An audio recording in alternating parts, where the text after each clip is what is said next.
Welcome to our presentation, which is part of the 48th Annual Symposium on the American Indian. My name is Sarah Barnett. I serve as the Director of the Center for Tribal Studies here on campus and Chair of the American Indian Heritage Committee, which is responsible for planning this wonderful event each year. This is one of our final workshops today, and you may have heard Dr. Tonemah in his noon keynote presentation, which was very engaging. I was just sharing with him some feedback that we've already received. Today is a follow-up to that keynote and is a workshop on tools for addressing trauma with Darryl Tonemah. I just want to point out that this session is sponsored by the American Indian Resource Center's NetStar program and is being held in collaboration with our NSU College of Education. Just in case you weren't here, I want to share a little bit about Dr. Tonemah.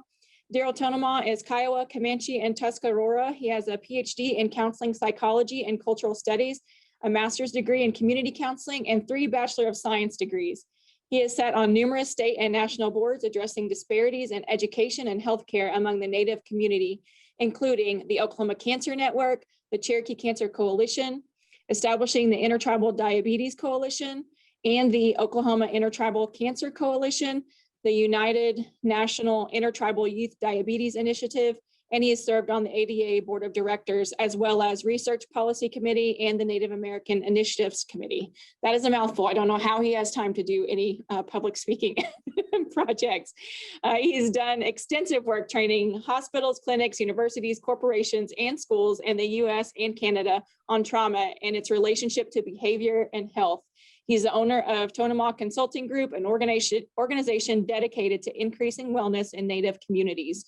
He also owns First Nations Telehealth Solutions, a company dedicated to increasing access to psychological and psychiatric care to Native communities via telemedicine, and is the president of the Native Legacy Foundation, a nonprofit organization dedicated to empowerment programming and suicide prevention in Native communities. On the side, he has also recorded 11 award-winning CDs, published research, published a book entitled Spray Your Swamp Cooler, and has appeared in numerous films and stage productions. So with that, I will leave you in the hands of Dr. Tonemah. Okay, thank you for reading my Wikipedia page. I'm just kidding. You know, you can put anything on Wikipedia and they'll read it as an introduction. I think that's awesome. Thank you for joining this afternoon. This morning we talked about just kind of the broad scope of how trauma affects behavior and where it lives and what it's doing to us, even down to a cellular level. But the cellular, the vagal nerve, the survival brain function, and I alluded a lot to the tools have to match the event.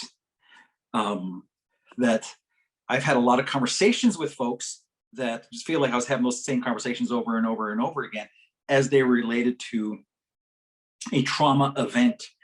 And I didn't really feel like we were moving the needle. And so I just needed to find what else I could use. And just like you want to be of use in the time that you get with someone. So I started to do more research, and I can honestly look you in the screen and say that it significantly changed how I do my work and significantly changed the effectiveness of my work. If my goal is to have the person in front of me, the person on the screen, move the needle, heal, not just deal. I don't want them to move the needle and they leave the office or hang up the screen and feel good for an hour and go right back to where they were. Then to me, that's not a measure of success. It's got to be a longitudinal change that they heal when the wound is done bleeding. They're starting to move in a better direction. That's what we want. So I learned about different tools that align well with my psychology, aligns well with my degrees and things like that. It's just that I wasn't taught these things because I went to a school for cognitive behaviorism and I didn't really learn these other tools, which thankfully I have learned since then. I want to start out with a story though. So I was visiting a res and a school a K through 8th grade school. And it was just the school was in really rough shape. It was dilapidated and things, and the community it was in was a very traumatized community. And I get to work with the teachers and the counselors, and I even get to connect with the kids and hang with the kids, which I just loved. And I was there maybe last spring or a couple springs ago, and I got to be there for their spring sing, which was in this old gym. There was maybe a couple parents there and some teachers and myself. There were probably 10 of us watching the kids, and they were just singing "It's Spring" at the top of their lungs. It's beautiful spring. And I never got to see them like that. How I work with them, they were mainly constricted and feeling awful. So I got to see them in a different light, and it just felt great. And I was sitting there just watching them like this, like that, just like a big idiot, like that. And then I get a tap on my shoulder in the middle of a clap. And I turn, and it's one of the teachers, and she said, "There's a student at the playground just freaking out." And she said, "Can you come talk with him?" And I was like, "Oh, dude, I'm in the middle of spring sing. I'm mid-clap right now." But I said, "Okay, let's go." So we went out to the playground, and there were two teachers kind of on a knee saying, "What's wrong? What happened? What's wrong? Why are you doing this?" And the student was hanging on to the chains on the swing and just bawling, and tears and snot and drool. It was just bawling, just totally in overwhelm. And the teachers were saying, "Why? What's going on?" Which, if you were at the talk earlier, remember the logic and language parts of the brain aren't even firing in this kid. And so just right now, you can see the tool is not matching the event. And I said, "Can I borrow him for a second?" And so they go away, and he stays on the swing, hanging on to this chain, snot, like that. And me and my ADHD, the sunlight hits the snot, and I was like, oh, but I had to snap out of it.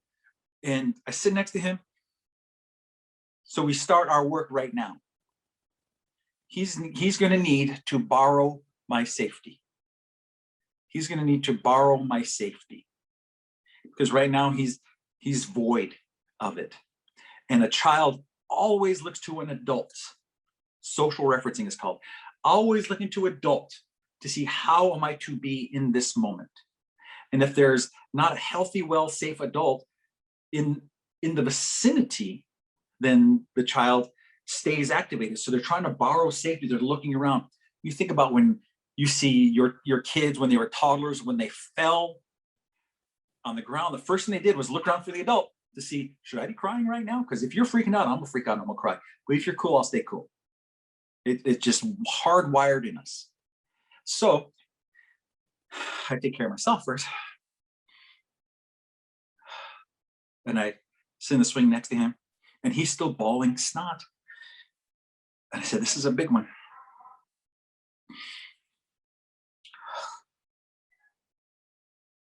And I said, "Do you want a flute lesson?" And he's like, So we go to my car. We're just on the outside of the building. There's a little hill here. I ran to the car. He sat on the hill. I got my flute, and he's sitting there bawling. And I got my flute, and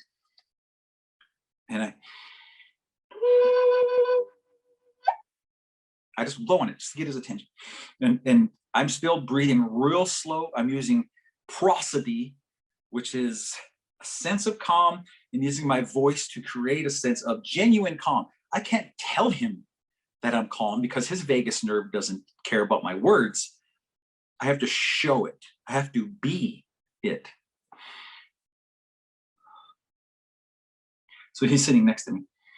And I say, "When you play flute, you don't blow. Here's what happens when I blow. It doesn't go well." And I said, "When you play flute, you just breathe."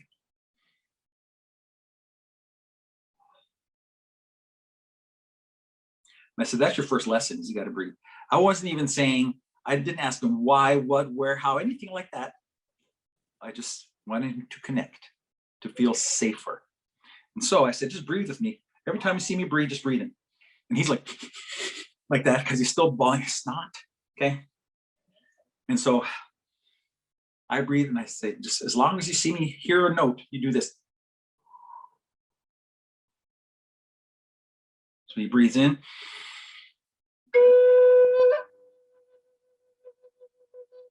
We do it again.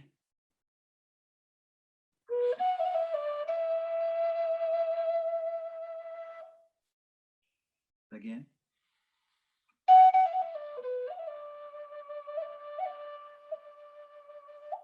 We did it like 6, 7 times.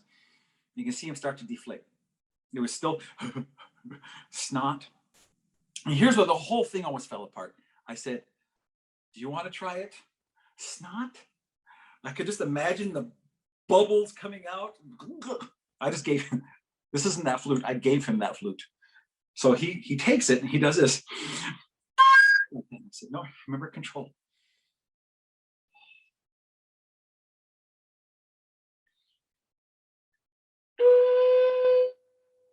And he blows.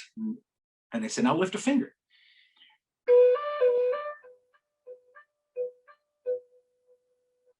I said, now lift 3 fingers.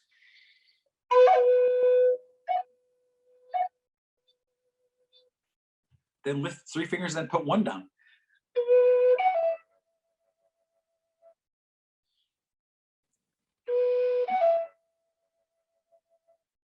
So I had him practice that. I gave him the flute and he came back. And I say come back. What he was experiencing, just like I said earlier, he isn't remembering, he is reliving a previous event. It's hardwired in his brain, and he's experiencing all that sense of overwhelm on the playground for who knows what reason. We may never find the reason. It is a needle in a haystack. That's why I don't want to deal with hypothetical. Could it be, could it be, could it be, could it be? Because that's going to be frustrating for him and it's going to be frustrating for me. And my CBT was pretty hypothetical. You think it could be this? Tell me all the narrative, every story you could ever think of, and do you think it could be this? All hypothetical.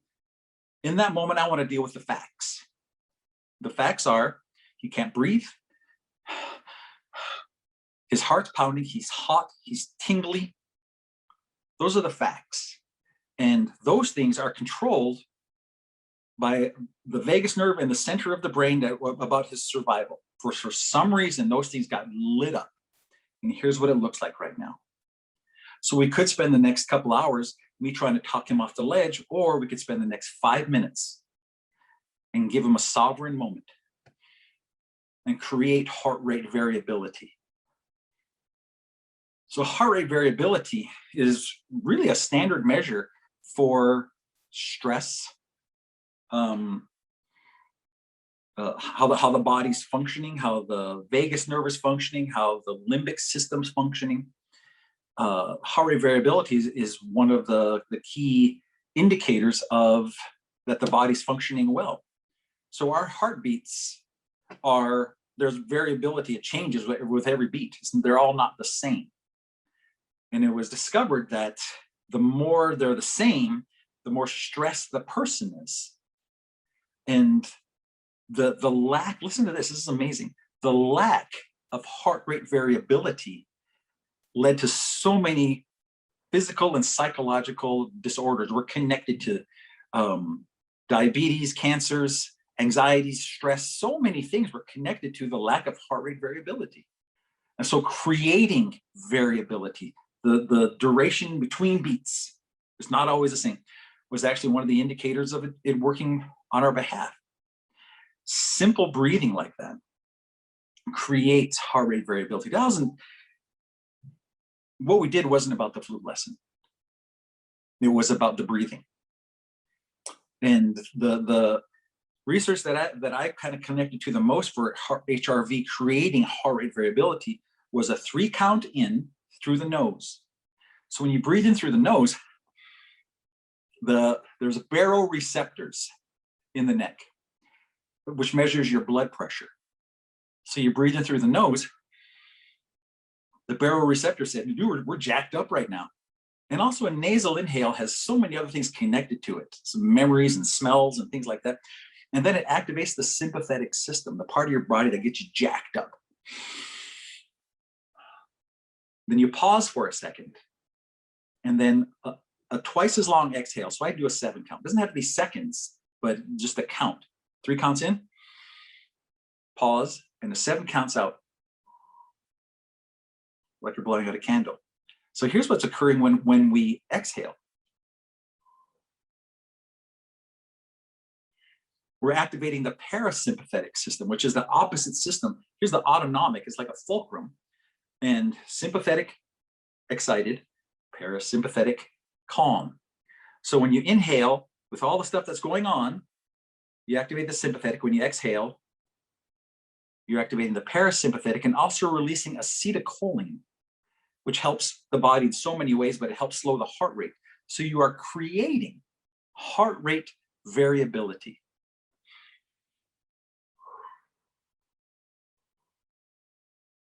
And then you do it again. And the research says you need to do that 3 counts in, 7 counts out, 6 to 7 times. And then you start to see this. That's why when I first played it, I did it 6 to 7 times. So he was sitting here doing this. Because I wasn't ready to instruct him. I just wanted him to feel better. So I said, just do this. And then I had him do it himself. He thought he was having a flute lesson, when in fact, he was creating heart rate variability. Now, what I have found is when I combine tools, man, we can move so much quicker. When I combine somatic tools. And pause there for a second. So when you hear somatic, you probably heard the phrase psychosomatic, right? And most people get stuck on the psycho. They'll say, I'm just crazy, that's why it happens to me. All they hear is the psycho. So let's take away the psycho, and let's just say somatic.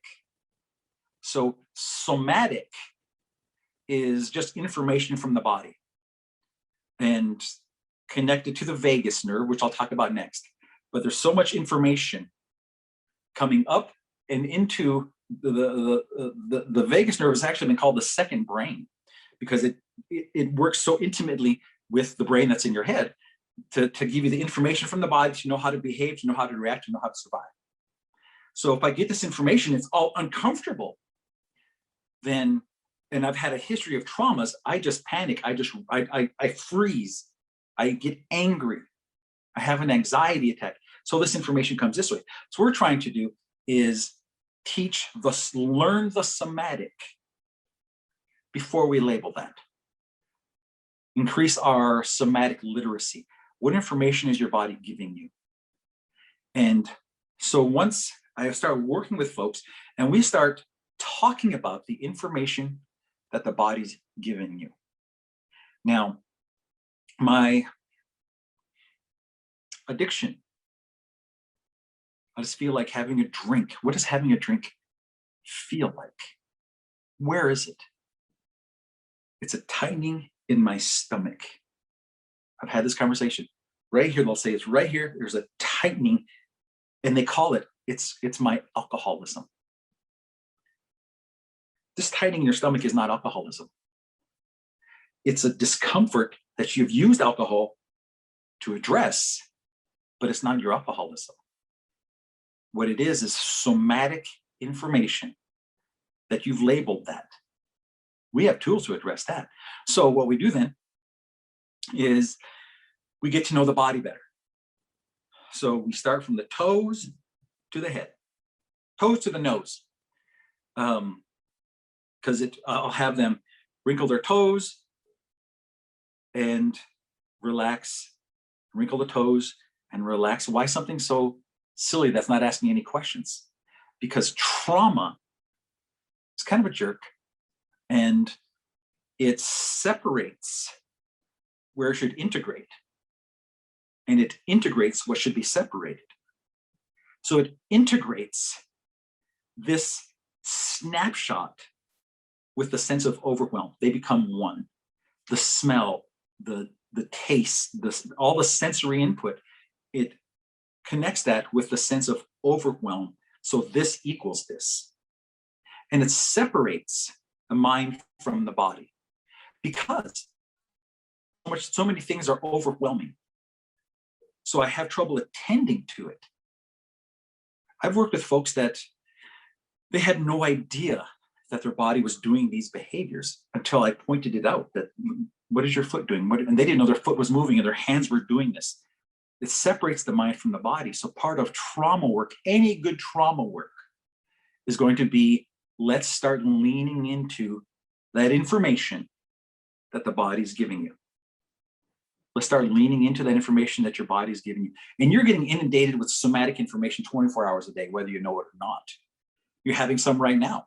Maybe you're getting an itch, or you have to go to the bathroom, or you're thirsty, or you're hungry, or you can sense the shirt on your arms or your bottom in your seat. All that is just information from the body. In the middle of the night when you kick off the covers because you're hot, or you steal them from your honey because you're cold. That was just a somatic message. You just said, I can solve that one. I'll take it from my honey and I'll get warm again.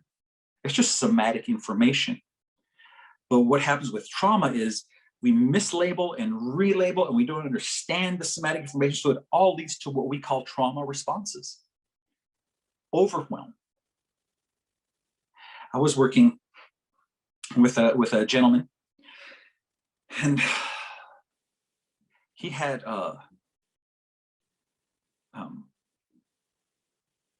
panic attacks when he was driving. He could drive just a few miles, and it wasn't even panic attack. He would pass out.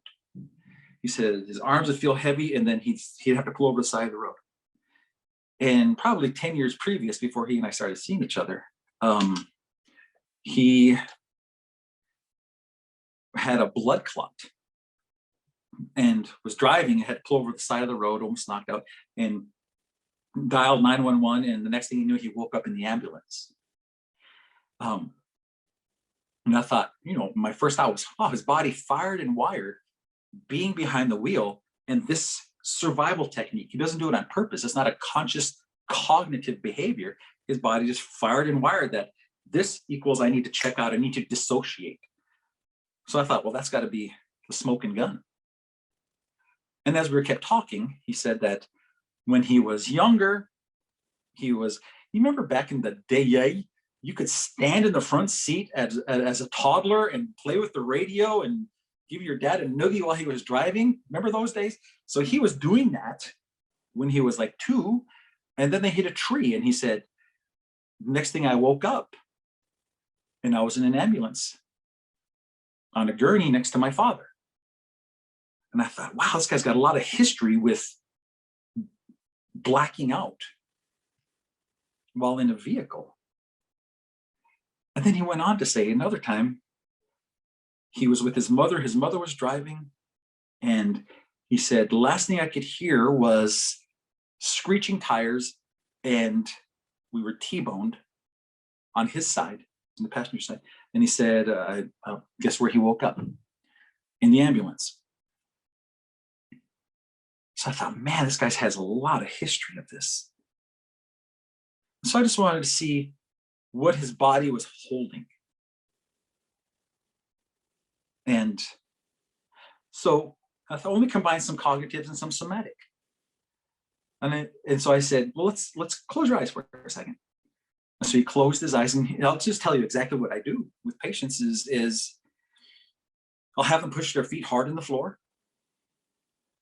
Because for whatever reason, that sends messages to the midbrain that you are here, grounding. Because you've heard the phrases beside myself, and I was out of my head. Cliches come from somewhere. And actually those cliches describe a sensation state of when the midbrain lights up. Survival centers light up. I'm not in there. I was beside myself. I was no longer in control of my body. So part of what I want to do is make sure he stays in there. Updating the hippocampus. And so what I'll say to him is let's do that. And I'll go side to side, make sure you're pretty solid. You're here in my office. It's Tuesday at 3:00 and you're in my office. Is a good place to be. I have him breathe it down a little bit, because what's interesting is once you start having them poke the bear to worry about sensations in their body, it can become activating for them. I'll get more to that in a second. And I said, and I do the 5, 4, 3, 2, 1, which you guys have probably done. What are 5 things you can see, 4 things you can hear, 3 things you can touch, 2 things you can smell, and 1 thing you can taste. I'll have them do that right there in my office. Why? Because we're just updating the hippocampus that we're in the present. We're not in a previous time. We are in this time. And any sensation, anything that comes up from a previous time is just your brain trying to fool you that you're re-experiencing it, but you're not re-experiencing because you just told me that where you are now. Hear me say this: the present is a sensory experience. We're having a sensory experience right now. Hear, touch, taste, feel, smell, sight, sound. We're having a sensory experience. You're sitting in your chair, your bottom's on your chair, you can hear me, you can see me. It's a total sensory experience. So I want to have a present sensory experience because we're going to do this. I wanted to know that you're still here and that time is over. So we do all that. And I said, well, what happened during that accident? He said, well, I was driving. My mom was driving and I was in the passenger seat, and I promise this is true. I promise this is true. He does this. He has his eyes closed. And then I was, ow, ow, ow. And he's all freaking out. His leg, he said, my leg's killing, ouch, like that. And I said, prosody, it's just information. You're in this room right now. Let's breathe that down. He breathes it down. It's just information. It's not happening now. And here's a big trauma work question. When something like this happens, a big question is, what happens next? Because trauma, your friend's anxiety attack, doesn't know a next. It just knows right now. It doesn't know that something's supposed to happen next. It doesn't know that this is supposed to dissipate, that this isn't the final state. Your friend who has an anxiety attack, they could have had it for 10 seconds and they think it's going to be like this forever, and they think it's always been this way because that part of the brain isn't a timekeeper. So it doesn't know that it's been 10 seconds and this isn't the permanent state. This isn't the final state. So I let him know what happens next. And he said, it's tingling down my leg. And I said, let's just breathe that down. Just pay attention to it. Peter Levine's work, Somatic Experiencing, a sensation that is attended to changes. It's like you're shining a light on it, and the parasympathetic says, dude, there's no need for that level of activation. Let's back that thing off. And so I said, let's pay attention to it. I didn't ask him $1 million question. I just wanted him to have some sovereignty in that moment.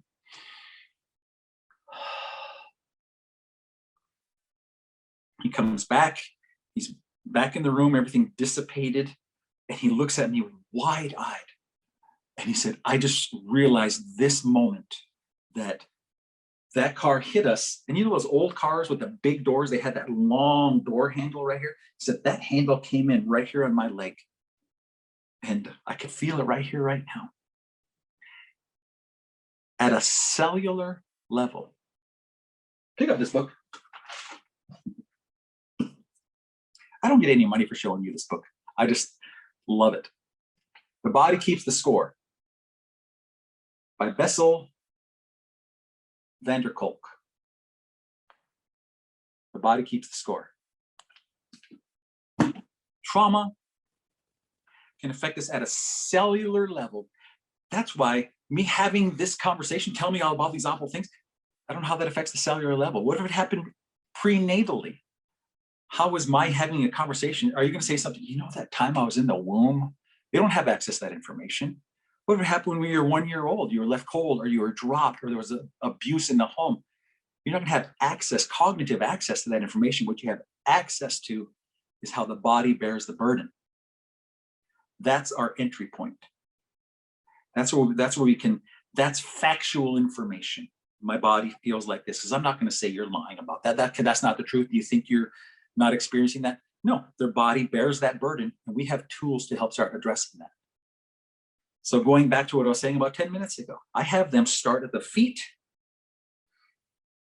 and scrunch their feet up and then relax. And I'll have them name the sensation: tight, tense, hard. And then I'll have them put their feet down and describe that: loose. And here's what's interesting.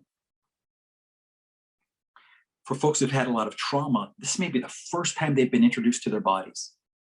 And 75% of them will say, I feel like I'm going to throw up. My stomach feels funny, by doing that to their feet.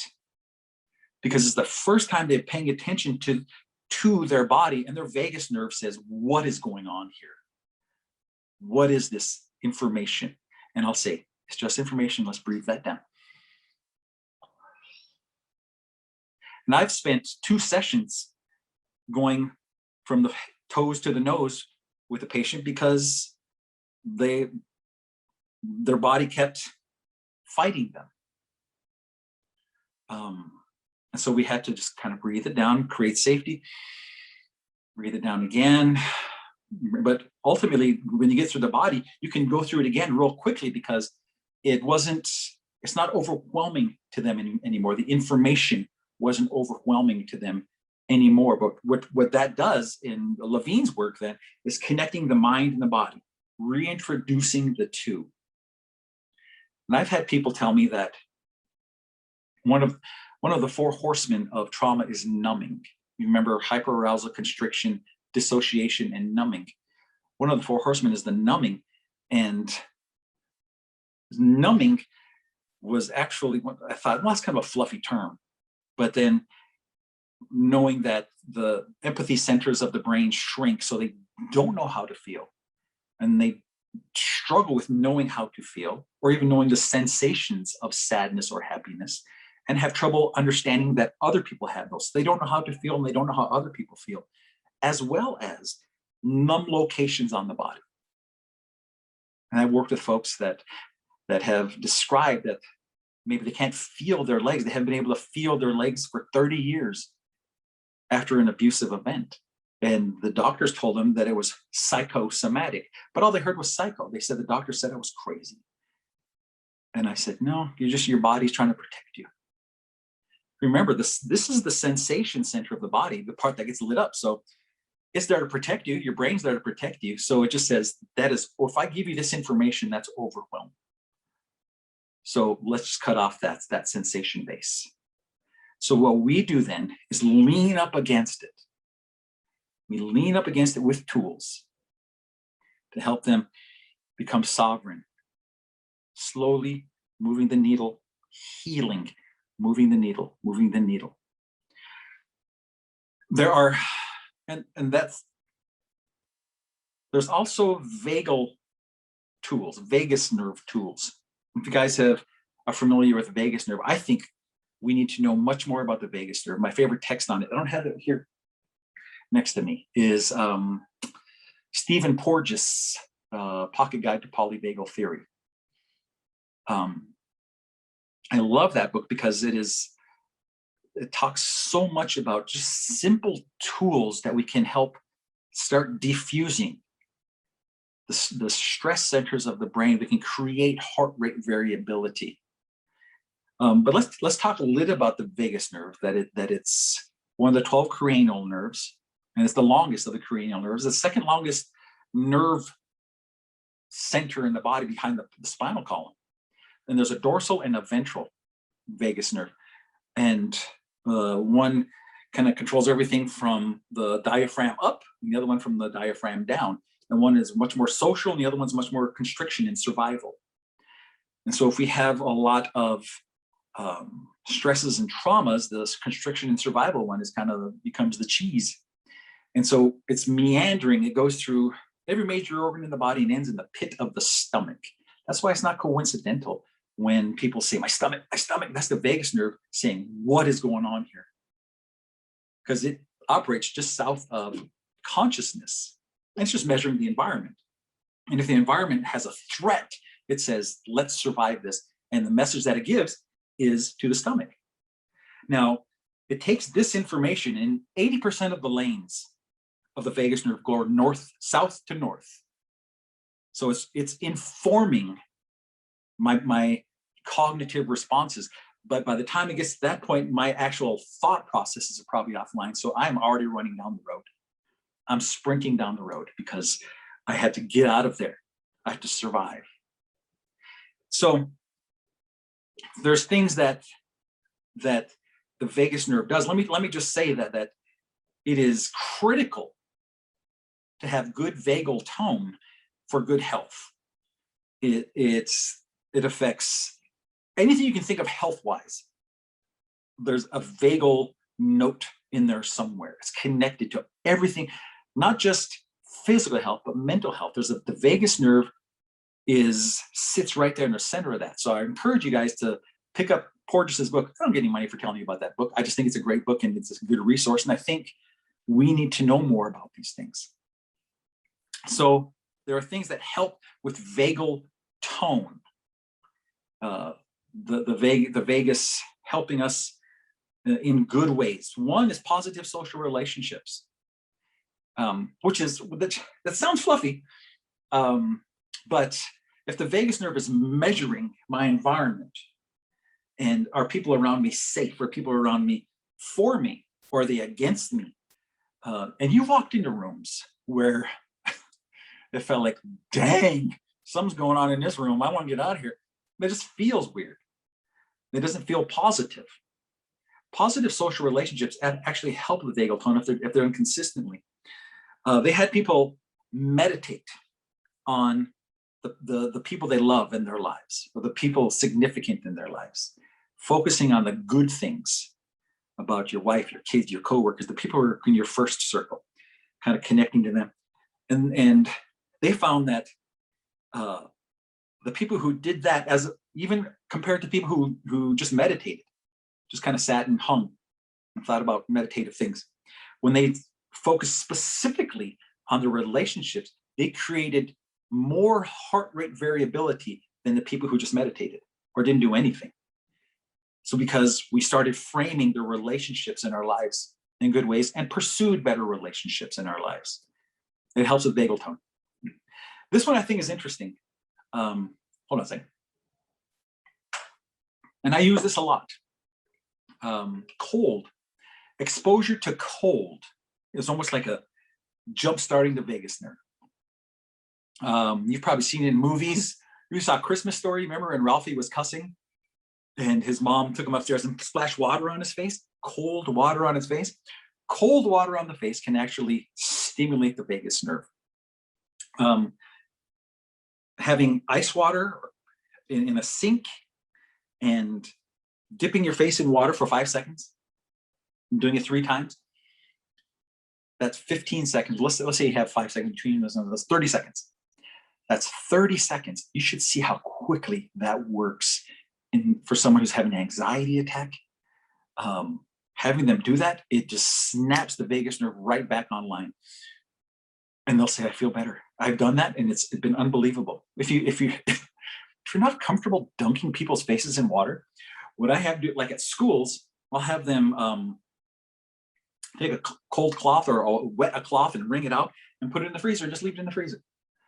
So then when they put a student comes in or a faculty comes in activated, they just put it on their face, have them hold their breath, put it on their face. It's the same thing. Drinking cold water does the same thing. The vagus nerve does this, so it stimulates the vagus nerve. And look how quick these tools are. Thinking well about people. Cold water, gargling, activates the vagus nerve. It runs along the line here. Singing and chanting in groups activates the vagal pump. Sing at the top of your lungs, activates the vagus pump, and stimulates the vagus nerve, creates heart rate variability. Singing at the top of your lungs stimulates the production of oxytocin, which is the love hormone. You think about that guy from Aerosmith. That guy's always in a good mood, but that could be drugs. Massage the vagus nerve gently, not too hard. down the sides of your neck. Okay. Laughter stimulates the vagus nerve. Happiness and are natural immune boosters, but also stimulates the vagus nerve. Laughter has been shown to increase heart rate variability. Remember, if we just say, "Ooh, go out and laugh and everything," then that's just a fluffy idea. We want things that are changing, that are healing, that are doing something physiologically, that are helping our children, our patients, our folks move the needle. And our measure for that, the simplest measure, is heart rate variability. And so we know that laughter affects heart rate variability. That's one of the things I love about Native communities is we laugh so hard and so much. People be putting their mouth, but they got no teeth. They laugh like that. Is that you? Sorry about that. Particularly laughing in a group environment. You've heard a lot about yoga. And you know what? I have to be honest with you. My hips don't lie. They are so tight. And I could never get down with yoga because I thought, how could that be good trauma work? But I was wrong. I can admit that you should see the research on yoga and heart rate variability.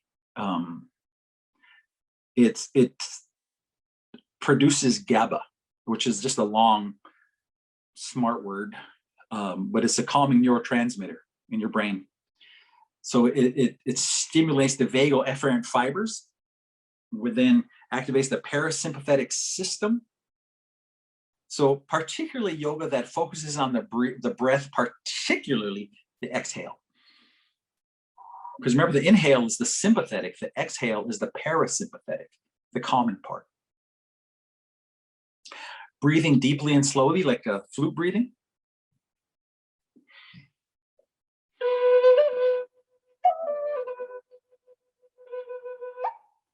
Flute breathing.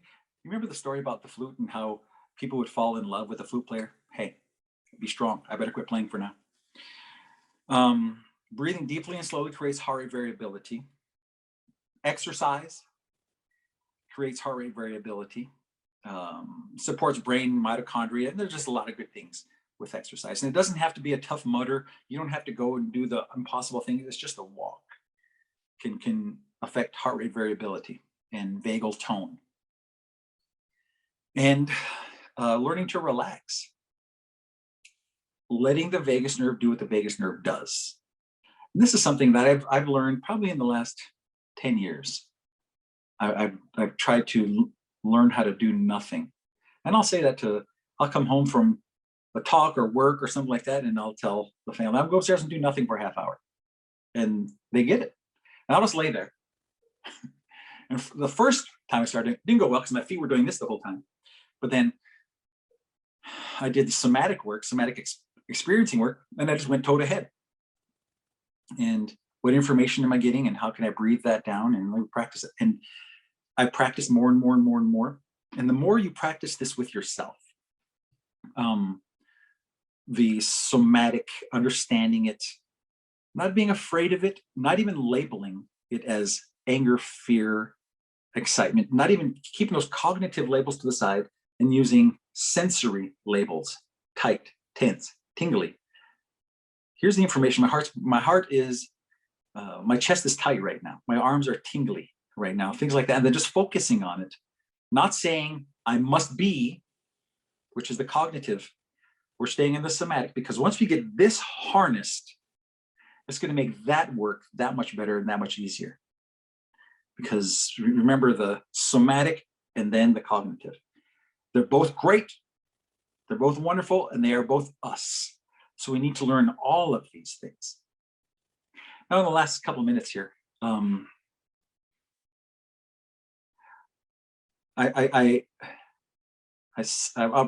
our company, the nonprofit, is part of an initiative for suicide, addressing suicide among young people.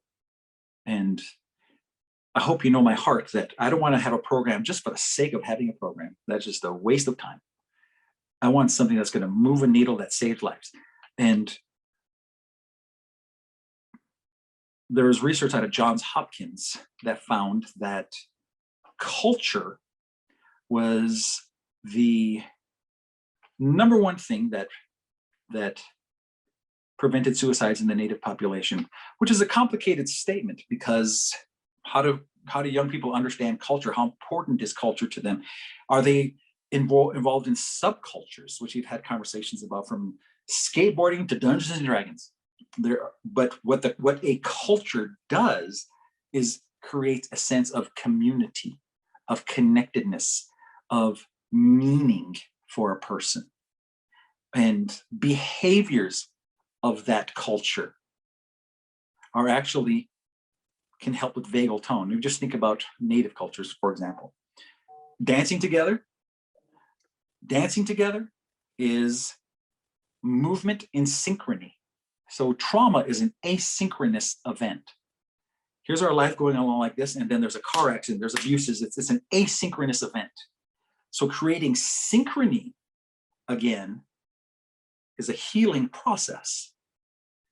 So look at the behaviors of culture: singing together at a drum, or even at church, singing together, dancing together, learning language together, being present with each other. All those are synchronous activities where we create community. So the umbrella is culture, but what are the behaviors of culture that we need to start paying attention to and recognize them truly for them being healing activities, being around well people, singing together, dancing together, and supporting each other.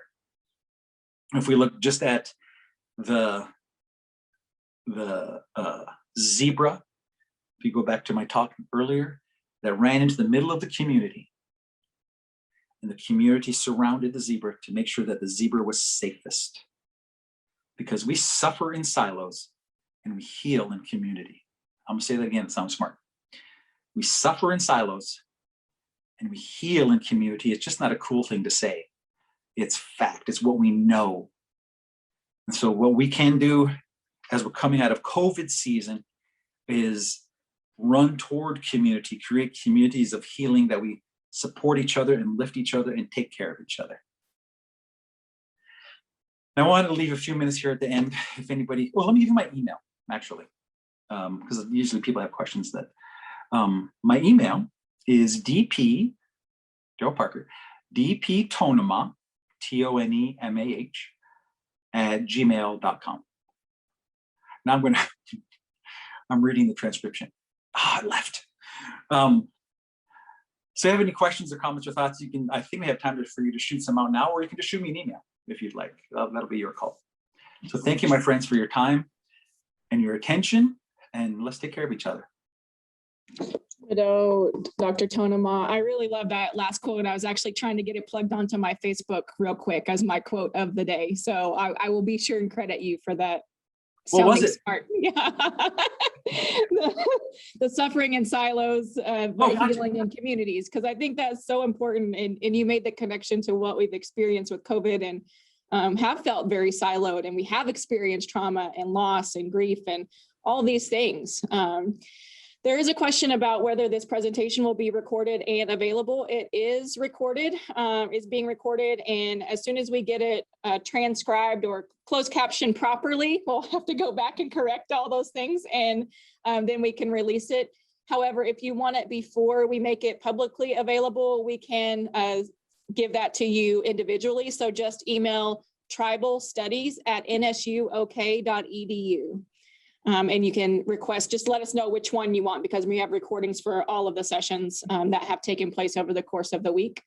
I do want to ask everyone if you would just please take time to follow that link that's in the chat to our survey. That's our evaluation. And you will have the opportunity to enter your name into a drawing for some resources that are especially helpful for teachers, educators in applying this trauma-informed care practice. So lots of thank yous, Dr. Tonemah. There is a question. Do you have any recommendations on training available to community and frontline workers in terms of trauma-informed care through an Indigenous lens? Other than you, I guess, I don't know. I'm assuming that you do training. just shoot me an email. We'll figure Yeah. something. Okay, Yeah, just great. email me. Great. Any other questions? Okay. Well, again, just thank you so much. Always engaging, always making me laugh whenever I hear you speak. And as you mentioned, that's great therapy for us. So it just brings joy to our hearts. So Tracy Burt will email you asking you for the information on training. So thank you guys all for joining us. We're going to go ahead and close out the webinar. We have a session that's beginning at 4 o'clock. That will be our last session for today. And then tomorrow we'll be showing a short film at noon. And then if you have been missing the powwow arena, you can join us on our Facebook page for a live stream of a private powwow that we're having here on campus to bring that to your homes. So hopefully you'll get something from that drum and the singing. So thanks again, Dr. Tonemah. Thank you, everyone. Take care of each other.